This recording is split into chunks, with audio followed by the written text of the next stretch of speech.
Welcome to the Steelers by the Lake podcast. I'm your co-host, Cody Tanner, with my co-host, James Strong. James, how are you doing on this lovely Friday evening? I'm doing fantastic. Free agency has been absolutely nuts. There's so much to talk about. This might be the most exciting episode we've had this entire year. Not to mention this happy new year, new league year. Happy New Year. Love it. Man, it's we're not celebrating St. Patrick's Day right now. We're celebrating this new year, new league, new us, new Steelers team, clearly. And we'll get into that in just a second. If you guys haven't already, be sure, if you're watching this on YouTube, click the subscribe button. If you're listening on Apple Podcasts, give us the 5-star review. If you're listening or watching anywhere else, please feel free to go follow us on all our social media accounts. We'd love to connect with you guys and try to be more up to date with everything. We're going to be pushing out some more content for you guys in the upcoming year. We're super excited just to get more involved and see what you guys like and what you don't like, and kind of make this just to be the place to stop and place to hang out and place to call family. Steelers by the Lake is your home, and we're inviting you in. So let's get started on this free agency, man. Yeah, man. New QB, who this? New QB, new freaking offensive lineman. We got new everything. And new secondary, new linebackers. Some things we don't have enough of right now. Return men. It's a lot. Well, let's start off. We're gonna go. You want to go straight down the list? How you want to do this? Yeah, I think it's easiest if we just kind of go timeline. Otherwise, yeah. It's a little bit of a timeline thing going on right now. A lot. As far as our notes, it's just easier to keep track of it that way. The very first ball that dropped since we talked to you guys last was the signing of cornerback Arthur Maulet, the Steelers' Nickelback from last year, not the musical Nickelback, the guy that covers the slot wide receiver. 2 years, $4 million. That's a fantastic deal. $2 million a year, easy to get out from these 2-year deals. Yep. Basically, they're not guaranteed in any way other than when you make the roster, you're getting your signing bonus if there is a signing bonus.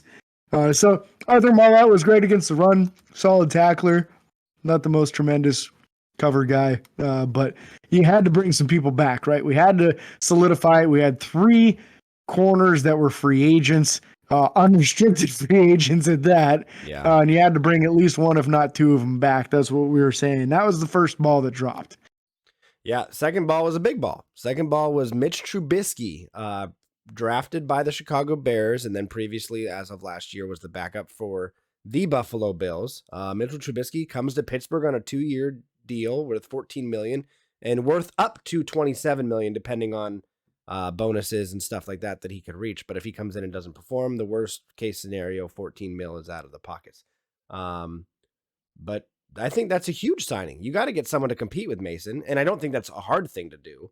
Not to be mean to Mason, but Mitch Trubisky, having already been a starter in the league for multiple years, 4 years, had a better record than some players, including Baker Mayfield. We're not going to get into that too much, but I saw what's the guy's name? Colin Coward or whatever on The Herd did a blind reaction to players' stats, and he'd show Mitch Trubisky's and then another player, and some of these players he'd pop up, like the one of them was playoff stats with like touchdowns and stuff since 2016, and he had better playoff stats technically than Drew Brees. Granted, it was an older Drew Brees, a retiring Drew Brees, but cool to see like the side-by-side stats and stuff like that. But he had a better record all around than Baker Mayfield, who might be on the outs in Cleveland. We might get to that later. Yeah. I think there's a big swing of what you can get out of a guy like Mitchell Trubisky, right? And he decided when he came into the NFL, he wanted to be called Mitchell, not Mitch. He's Mitchell Trubisky. I don't know if he's softened on that take or not. But regardless, when you look at the guy, more wins than losses, and by a few games, he had 1 season with Chicago where he had some pretty extreme success. Actually went to the Pro Bowl that year. So this is a Pro Bowl level quarterback that we've brought in. And a lot of people say that some of the lack of success in Chicago was due to play calling that was not favorable. Not a whole lot of offensive weapons, not the greatest offensive line in the world. But don't you worry, we've addressed a lot of those concerns in the following days, and some of them the very same day. Yep. So I think it's a great move. I don't think for a second that drafting and bringing in Mitchell Trubisky, I should say, bringing him in through free agency, I don't think that that is going to be the next franchise quarterback. I don't have fantasies that this is the next Ben Roethlisberger, none of that nonsense. I do believe this is a guy that can help push Mason Rudolph to be the best version of himself, while also Mason pushes him to be the best version of himself. I think both of them will be better than they've been previously because of this. And I think that you might have a little more high-end potential out of Trubisky than there is out of Mason Rudolph, which is exciting. It's exciting to have a guy that's not that old yet, who's pretty dang athletic realistically, and was highly sought after in his rookie season. So I like the move. Very minimal risk involved with it. The cap number is nice and low, which is fantastic for a possible starting quarterback. But the big question following this signing was, what are they going to do about the offensive line? Yeah, absolutely. So you got to start it off by keeping the anchors you already have in place. Chuks Okorafor was brought back on a 3-year, $27.5 million deal with $20 million of that guaranteed. And that was phenomenal. Chuks is able to play tackle for both sides. So I think that's pivotal, especially when you look at the draft coming up. If you draft somebody who's only specifically good at right tackle, a lot of these guys don't come out of the draft ready to play both. They're capable of playing both, but not ready to play both. If you can draft someone that is solely good at right tackle, Chuks has that flexibility to move to left tackle, give you a little bit more security there. And then we also went right ahead and signed former Vikings center and guard Mason Cole. So you solidified potentially both outside tackle positions, and then you signed a guy that's played both center and guard, Mason Cole, to a 3-year, $15 million deal. Talk about investing in the offensive line as soon as you get a quarterback in there that might be able to play a little bit better than what you got. I love the moves. I love it more than I want to admit because I was worried about it so much. And I like the way they did these contracts too, because they're all done in a way where it's much heavier in years 2 and 3 than it is in years 1.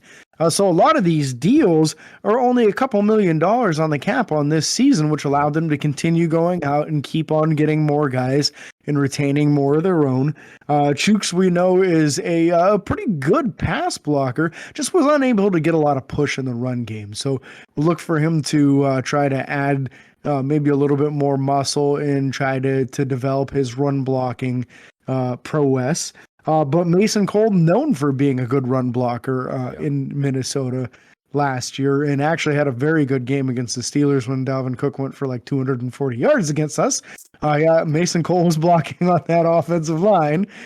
So known for his ability to get to the second level, get after linebackers, and really move some bodies in the run game. Not as strong of a pass protector.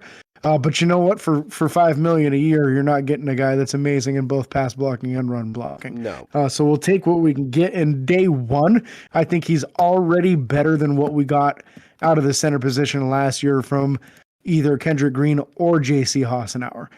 So you're already making improvements just by adding Mason Cole.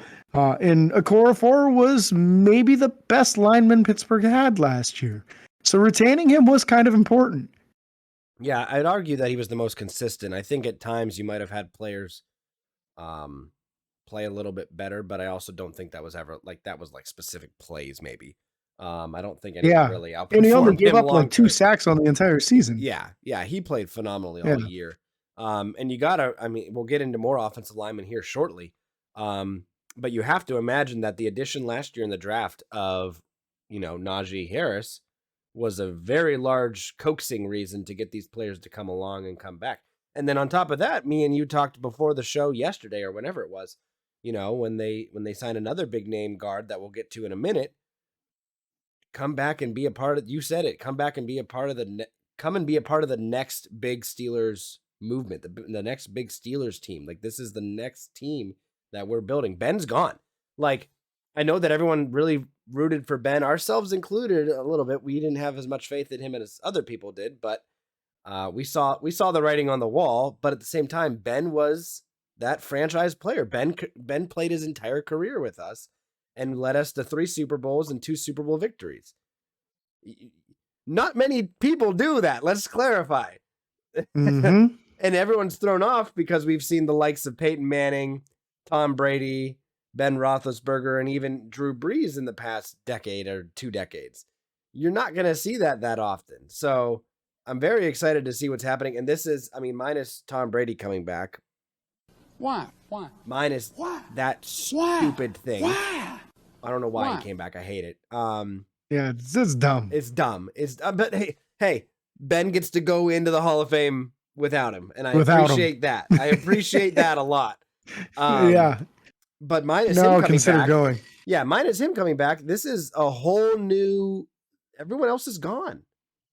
Who's out there from the past 10 years that really led teams to consistent playoff appearances and Super Bowls? There's nobody. Peyton's gone. Peyton's gone. Drew Brees is gone. Ben's gone. Rodgers is all that's left, but Rodgers didn't really make it to the Super Bowl other than Super Bowl 45 against Pittsburgh. No, and you think he's going to go back again now that Devontae Adams is gone? No. Not likely. No. I don't know why. I bet you they draft a wide receiver in the first round now. I bet you they will if they want to keep Rodgers happy.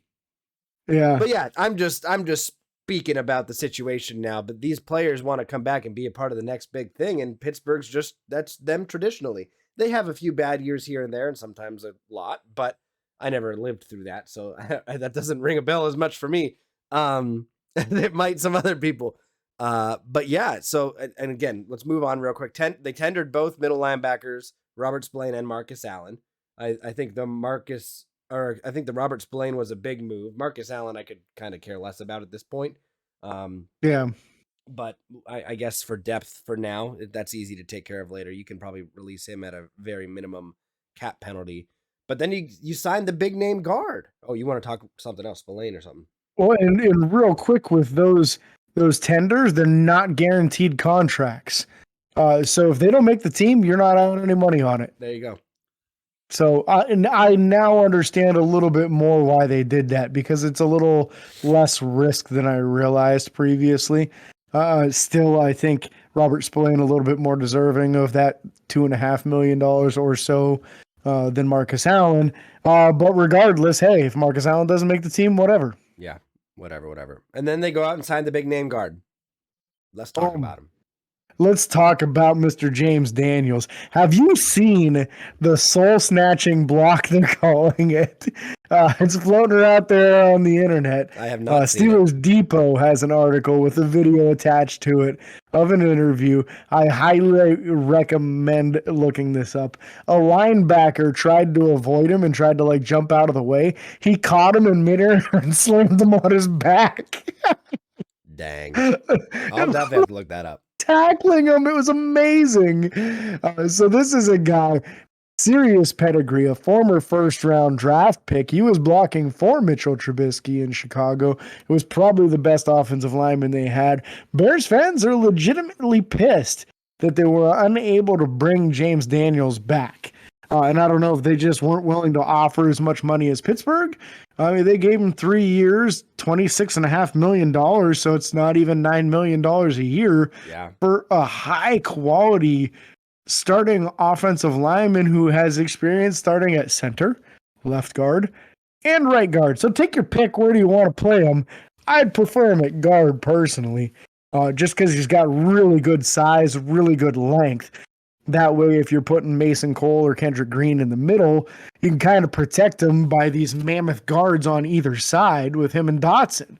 I really like the idea of it. So if he starts losing a rep, they can help out and keep it from turning into something where Trubisky gets hit in the face or Rudolph gets hit in the face, whoever it ends up being back there, probably not Haskins. But you get the I just did that for effect. I hope some of you are watching the YouTube on this just to see Cody's expression when I did that. But this is a straight monster in the run game and a very good pass protector as well. I love the signing. Absolutely fantastic. You look like you have something you want to add to it, Cody. I've been long-winded here. That's okay. I've been playing my small violin for myself and remembering it. And let's be real, though, here. When James Daniels was drafted, he was playing with who at quarterback? Mitchell Trubisky. Mitchell Trubisky. How much of this could have just been, hey, I want to play with the quarterback that I enjoyed playing with again. And I want to play with a better running back behind in the backfield. Don't get me wrong. Better receivers. They got no. Okay, never mind. Yeah, you're right. They might have had Allen Robinson for some of that. I think they did. I think they for 2 years or so, whatever. But again, that could have been a deciding factor. Mitchell Trubisky was signed before James Daniels was brought in, and that could have been, Mitchell could have been like, bro, let's run it back. Let's get some dubs. Yeah. Whatever the rapport was with them, there's so many things that could have played a role. But James Daniels signing was absolutely huge. But speaking of huge, let's talk about the next guy. Pittsburgh signed defensive tackle Martravius Adams to a 2-year, $5 million deal, $2.5 million a year. Granted, that's just the average. That might not be exactly how it was layered out, but Martravius Adams came in last year and played fairly well whenever he played on the D-line.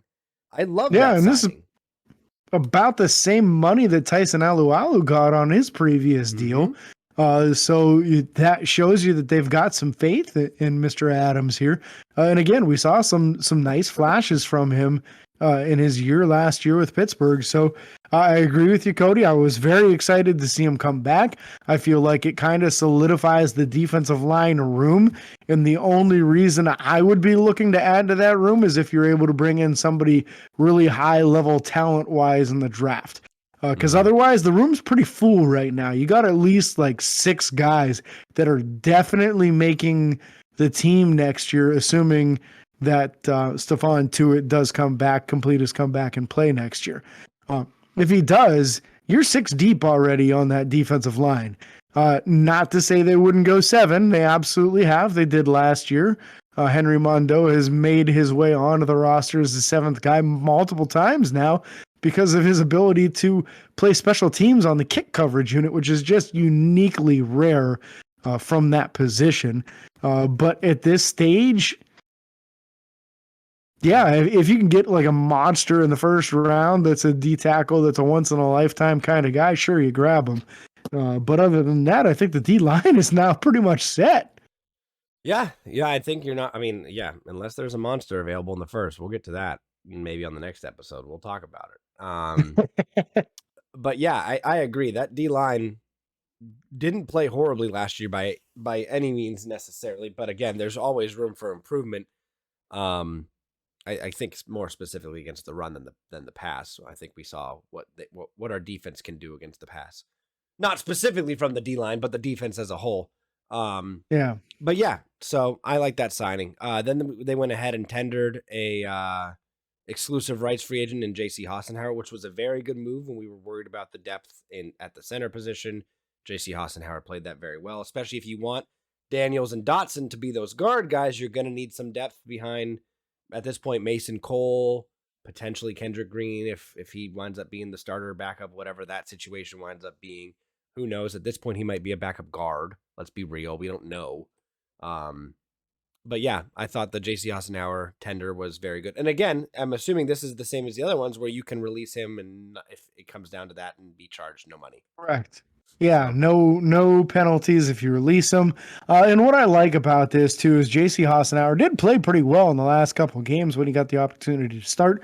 But now you're talking about 4 guys in the interior offensive line group that have experience at both center and guard. So a lot of position flexibility here where you don't necessarily need to keep as many bodies as you might otherwise due to the flexibility of these guys.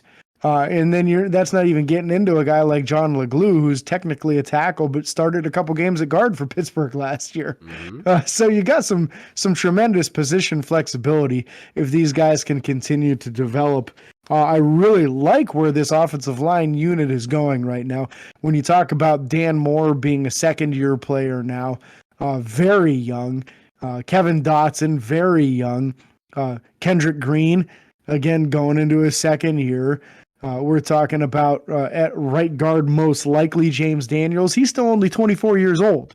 4 years in the league already. He's 24. Yep. Going to be 25 by the time the season starts, I believe. And then right tackle Chukwuekorfor, same thing.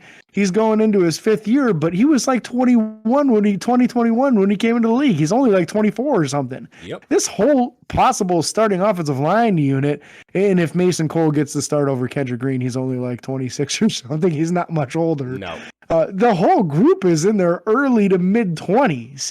They could grow together and be a collective unit for a number of years and really turn into something. And we've seen that happen with Pittsburgh. That was our Super Bowl teams. We've, Ramon Foster, Gilbert. You had Gilbert in there. Obviously, Pouncey. Alejandro Villanueva. I'm trying. De Castro. Like, we saw it happen. They kind of grew up together. Yeah. So I'm excited for this. I'm super excited for this. Next signing, cornerback. We needed a cornerback bad. I think at this point, Pittsburgh didn't know what was happening with Ahkello Witherspoon. I don't think they have any intentions on signing Joe Hayden. I think that's past even potentially happening. Even at this point before we sign anybody. But Levi Wallace, previously of the Buffalo Bills, signed to a 2-year, $8 million deal. He ran a 4.63 40 in his combine. Not slow. No, it's slow. I know. I was waiting to see your reaction. No, for a corner, that's slow. I was trying to get you to be like, it's not ideal by any means. So here's the thing when you look at Levi Wallace. He was the number 2 corner in Buffalo. He was an undrafted guy, was able to win the starting job and keep it for like 3 years while he was in Buffalo. So you have to admire how hard he must have worked to make that happen, because that doesn't just happen. Kind of a skinny guy. He's about 6 foot, but only 180 pounds. He's got good length to him. But let's be honest, the weakness that Buffalo had in the secondary was not Trey White, and it was not the safeties. It was the other corners in the room. And it wasn't necessarily that they were bad corners. It was that they couldn't handle the speed of teams like Kansas City. So that was my biggest concern with a move like this, is Cam Sutton already struggled with extreme speed on other teams, Kansas City, Cincinnati. These guys that were the top tier athletes really gave him problems. Now we're bringing in the team's corner from Buffalo that this, again, think about the national headlines after Buffalo lost that game. Everybody wanted to change the overtime rules because they said Kansas City's offense was unstoppable and it was just unfair. And then the next week, the Bengals beat them in overtime by stopping their offense. And it's a difference of what do you have in the secondary? Do you have guys that can hang with these wide receivers or do you not? Yep. And Levi Wallace was not a guy that could hang with those guys. Now, I think in most games, he's going to be just fine. When he's going against most wide receivers, he's going to be fine. He's going to be an adequate corner. He's tremendous against the run. He was number 3 in the entire NFL over like the last 3 seasons in tackles against the run. So helping stop the running backs. Number 2 is Joe Hayden, by the way. So this is a mold of a guy, similar idea, very tough. And I think as a second or third corner, I like him, but I was worried that when they signed him, they were thinking about him being the number 1 corner, and I just don't think he can handle those elite wide receivers. That's my biggest thing with him. I think you put him against number 2 and number 3 wide receivers, and he's going to be fine. Put him against elite athletes, and he's going to get exposed. Yeah. So again, at that point, there was no word on Ahkello Witherspoon signing or anything like that. We didn't know if he was staying or going. But we're still moving. Rumors. There were rumors. We're still moving down the list. At this point, Steelers released offensive tackle Zach Banner, saving about $4 million in cap space, which was huge. Again, Zach Banner was someone James and I were very, very high on. You remember last offseason when we were at training camp and when we audibly heard him say, James saw him mouth this, I can do this, because he wanted to be doing practice. He wanted to be doing stuff. He never healed correctly or enough to be productive enough to get, he got beat out for the starting job over and over again. He didn't play much. Yeah. So, you got to do what you got to do there. The releasing of Zach Banner, as sad as it is for Steelers fans who were fans of him, you got to do what you got to do, and you save $4 million. And last year, he got paid about $5 million and took 4 offensive snaps. And you just can't have that again in this upcoming season with the the salary cap being what it was, with Pittsburgh being very obviously aggressive, trying to bring in as many people as they can to try to make sure that they don't skip a beat and go straight back into the playoffs again this upcoming season, you got to use every dollar that you can wisely. And it's one thing if he was on a deal that was only like $1 million, there's no way you get rid of him. But at $5 million, you're not paying a backup who only plays 4 snaps a season. $5 million. It's just not in the cards. It's not a good business decision. So they had to move forward and find other business decisions that were drastically better that we did not expect for a moment to happen. But the Jacksonville Jaguars were looking to clear some cap space. And they did successfully clear that cap space. And we benefited big time, buddy. Oh, yeah, we did. Miles Jack, baby. Miles ahead of another man by the name of Joe Schobert, who we'll get into later on. Oh, yeah. But Miles Jack, 2-year deal. Love it. Love it. I have nothing else to say about Miles Jack other than I'm hyped. You guys? He's a tremendous athlete. This is an athlete similar to Devin Bush, except bigger, taller, longer. So a better opportunity for disengaging. Now, they do say he does better when he plays attack style football. If a lineman comes to him, he has a little bit tougher time getting rid of him. But very, very, very good in coverage, in man coverage. You put him man coverage against a tight end or a running back, he's erasing him, period. So this is a really, really nice addition. He was set to make over $10 million this year with Jacksonville. They release him. Pittsburgh signs him for 2 years, $16 million, get him for $8 million a year. Fantastic. And he's only 26 years old, coming off of his rookie deal. If he does great in the next 2 years, you extend him and keep him and give him another 3 or 4 year deal. If not, you're not really out that much. It's a win-win. I love it. And the smile on this kid's face is infectious. I don't know if you've seen his pictures. I have. It's an infectious smile. I love it. And I'm going to say this real quick. Pittsburgh's investing in all these guys in a lot of 2-year deals and a lot of back-heavy contracts.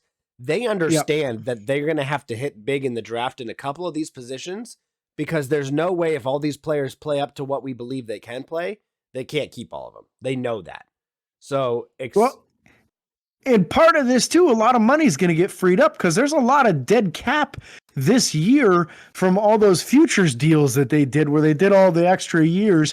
Like you have something like 10 million on Ben Roethlisberger and dead cap space this year. Yeah. There's a bunch on Eric Ebron. There's a bunch on Juju Smith-Schuster. There's a few of these guys where there's a lot of dead cap space hitting this year that'll all be gone next year and make these guys a little bit more affordable. Yeah. Exactly. So now we go back to the cornerback room. We were worried about Ahkello Witherspoon. Yes. Ahkello Witherspoon does re-sign with the Pittsburgh Steelers for a 2-year deal worth $8 million. Again, $4 million a year for a starter. He's going to be our number one. Yes. That's amazing. I immediately felt better about the situation at corner when this happened. Because now you look at it and you say, okay, Ahkello Witherspoon has the athleticism to handle these really fast guys. You send him against the number 1. You put Cam Sutton and Levi Wallace against the 2 and 3. And I feel good about this unit now, especially as good of a tackler as Levi Wallace is. If you want to put Levi Wallace inside in the slot defense, okay, do it. If you want to put Cam Sutton in there, okay, do it. But I feel like both of those guys can probably play the slot. And both of them can play outside as well. And now you got Ahkello who excels on the outside, had 3 picks in half a season. This is where we need to be. I corner in the draft, but if they do, I think it's going to be a guy with some serious speed. Just because you do have some teams like Kansas City that have multiple guys with a lot of speed. Yep. I agree with that completely. So then again, with the Miles Jack thing, you saw the fairly quick release of Joe Schobert, which thank the good Lord up in heaven. We needed that about a year ago. I don't care. It is what it is. He signed him. It is what it is. And then assistant O-line coach Isaac Williams of what was it? North Carolina Central. Yep. So that's I don't know where that is. I'm assuming it's in the middle of the state though. Here's North Carolina. I don't even know what the shape of North Carolina is. I can't think. It's right there in the center. Right in the middle. Right in the middle. Right smack in the middle between the E and the N and Central. That's where it is. Exactly. Okay? So then we also got some draft news. Steelers did officially receive a 4th-round compensatory pick. Not exactly what we wanted, but better than nothing. You know. Yeah, and that had a lot to do with Akello Witherspoon being traded for. He factored into it. And then, unfortunately, with Joe Hag having to play so much at the end of the year, he ended up hitting like 27% of the snaps, and he needed to remain under 25% in order for him to not factor into the compensatory formula. And that's part of the reason that you released Zach Banner, because he couldn't get back onto the field. If he could have got back onto the field, then Hag doesn't have to play that many snaps, and then you're getting an additional pick. It would have been like another 5th-round pick, too. Yeah. So it would have been a valuable pick, but what do we got you next? do what you got to do. What do we got next, James? But we got a whole slew of guys that the Steelers lost in free agency. We got somebody else first. What we did. A wide receiver, but more importantly, Pro Bowl punt return and kick returner from the New England Patriots, a little guy by the name of Gunnar Olszewski. I'm guessing on the last name. I'm not sure if that's correct. I actually went to high school. I went to high school with a guy with the same last name, Olszewski. Olszewski. If it's pronounced the same way as the guy from high school, it's Olszewski. You're holding out on me. I asked you if you had any idea how to pronounce this, and you know a guy with the same last name. I didn't want to tell you because I always freaking mess up last names, and you look at me funny. So I wanted to watch you suffer for a minute. I look at you funny regardless. That's big facts. But anyways, yep, Gunnar Olszewski. I'll take a Pro Bowl kick and punt return. That's phenomenal. Oh yeah, man. Hell yeah, especially since we just lost Ray Ray. Yep. We lost Ray Ray. We lost Juju. Let me clarify. We lost Ray Ray to the 49ers. We lost Juju to the Chiefs. And then we lost James Washington to the Cowboys. Yep.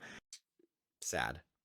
Now, Washington's a 1-year deal. Juju's a 1-year deal. Ray Ray's a 2-year deal. Yep. So there's always the possibility that Juju could enter free agency again next season after a single season with the Chiefs.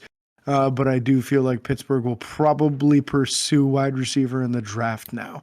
Yep. I don't know that was that big of a need previously, but now Gunner's your number 3 wide receiver, and you're probably going to want to increase. You got some guys that. still. You got Rico Bussey. You got Cody White. Yeah. Cody White played some last year. So Gunner's our number 3 wide receiver. No, Anthony Miller, low key. I think that he could make the team. Anthony That's a Miller 2nd-round pick, formerly Mitch Trubisky. Formerly Mitchell. Mitchell, like the milk place. Come on. Former 2nd-round pick in himself. Nobody knows that reference. Nobody. just you and me. Oh man. But yeah, so that basically does it for that catches us up to right now. Yeah, and I just checked. There's no recent news that I've seen. I was just checking too. I don't see anything marking up my inbox or my updates or anything like that. Yeah, I don't know. You got anything else to share, James? No, man. You know, I'm just glad that Pittsburgh didn't do anything dumb like go sign Deshaun Watson. Cleveland. Well, technically trading for. There's a lot of drama with Baker Mayfield. 3 first-round picks. Let's share a moment of sadness for Baker Mayfield. Moment of silence, please.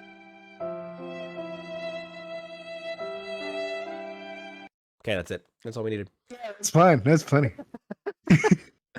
But again, look for him to be the backup quarterback at Buffalo. Oh, that'd be so sad. Watch him go to Philly. No, not Philly. Indianapolis. My God, they blew him out of town. Watch him go to Indianapolis. Indy. Or New Orleans. How about that on there, man? No. New Orleans. They might like him. New Orleans is too classy for Baker Mayfield. New Orleans is classy? Since when? Well, a little bit. Well, not since. Never mind. We're not going to get into that right now. Next episode, look forward to. You haven't been to New Orleans, have you? I haven't. I've seen Mardi Gras. I've seen images. Not the one real with classy, beats. Not the it? one with beats.